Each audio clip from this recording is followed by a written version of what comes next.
Okay, so today I wanted to do an unboxing of a special game that I got for the Switch. I was lucky enough to pre-order this one and get it right when it came out in June, I think it was, but I haven't unboxed it till now because I've been working on Super Mario Odyssey a little bit too much, trying to 100% that. But it's a remix or it's a 25th anniversary edition of a game that I loved on the Super Nintendo. That's right, one of these cartridges. Side note, this is the WrestleMania arcade game. Great game. If you like arcade fun, like SNES classics, I'd say get this one. Great for wrestling fans. And if you look on the price there, $4.99. I mean, it was one of my favorites growing up. One of my favorites now. So can't recommend that one enough. But let's get into the unboxing here. This is a Flashback on SNES. This is the 25th anniversary collector's edition. It came with not just the game but some goodies. I'm gonna peel this one open here right now. Flashback was one of those games. I just loved the graphics. You know, it had the same feel as Prince of Persia or Out of This World.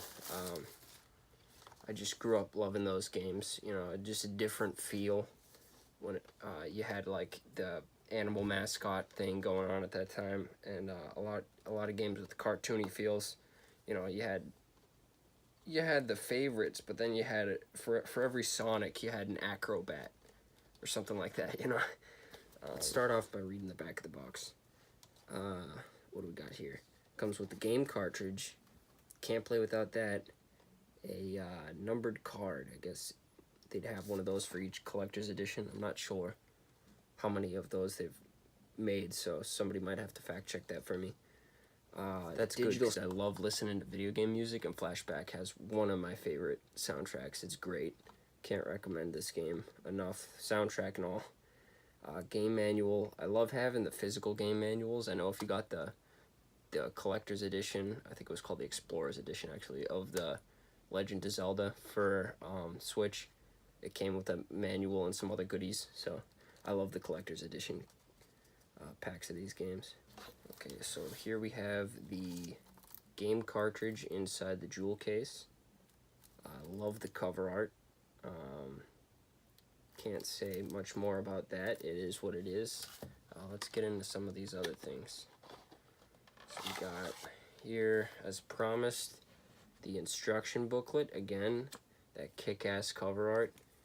Reminds me of like a late 80s, early 90s like manga cover, kind of like something that would be in Akira or something like that. Maybe Venus Wars. I love those. Okay, so what's this? Oh, I heard about this, but I haven't seen it. This is really cool. This is a metal case of the SNES game that it used to be. I wish the original game was in this baby blue, because that looks kick-ass, but let's read the back here. 2142 AD, you are Conrad B. Hart, Galaxis Bureau of Investigations agent. Right now, you're stranded on a faraway planet after discovering an alien plot to overtake Earth. Let's read it back here. 2142 AD, you're Conrad B. Hart, Galaxis Bureau of Investigations agent. It always has to be something like that. Right now, you're stranded on a faraway planet after discovering an alien plot to take over Earth. Not unlike Doom, also for Switch. You must travel and find your way to Earth with your memory artificially erased and foil the aliens' deadly plans. Did you know Conrad B. Hart's design has been inspired by a certain Marty McFly? That's a quote by Paul Quizette. I'm not sure. I know it says here that that's his trademark. I'm a fan. I'm not that big of a fan. I don't know the name of the guy that made the game, but it's really cool. Let's see. It looks like it folds open here. I don't want to break it.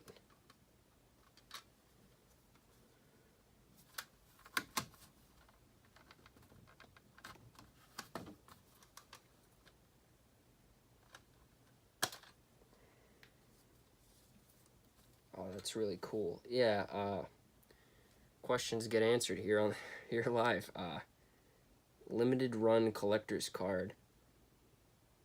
10,181 out of 40,000. So 40,000 limited run. That's awesome. Metal card. And, oh, that's cool. It doubles as, it has a carrying case here for this, as well as the game. I guess if you want to look cooler than just having the normal jewel case, you go with this one. And, I guess if you want to look a little bit cooler than having the normal jewel case, you go with this one. And I gotta say, I think it's a little bit more badass.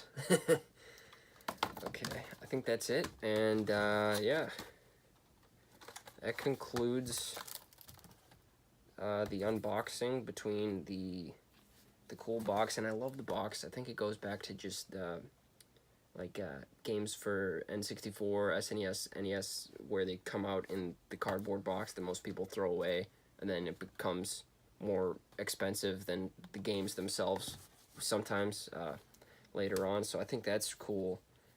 The game, the manual, and then that card and the tin. I think it's a really cool collector's edition game, and I'm not expecting anything different with the gameplay from the original version, but I'm excited to give it a try. So I didn't say this during the video, but I don't own Flashback for Super Nintendo anymore, so I'm really excited to try this one out. And just to reiterate, this is a close-up of all of the items that comes with the collector's edition, the 25th anniversary. Here we have the cardboard box that it comes in, the game in its jewel case, the manual, the cool tin to look like an NES game, and the collector's card. Like I said, there's 40,000 of those. Just found out about 2 minutes ago from reading the card. Limited run. If you can get your hands on it, I say it's a really cool piece of history.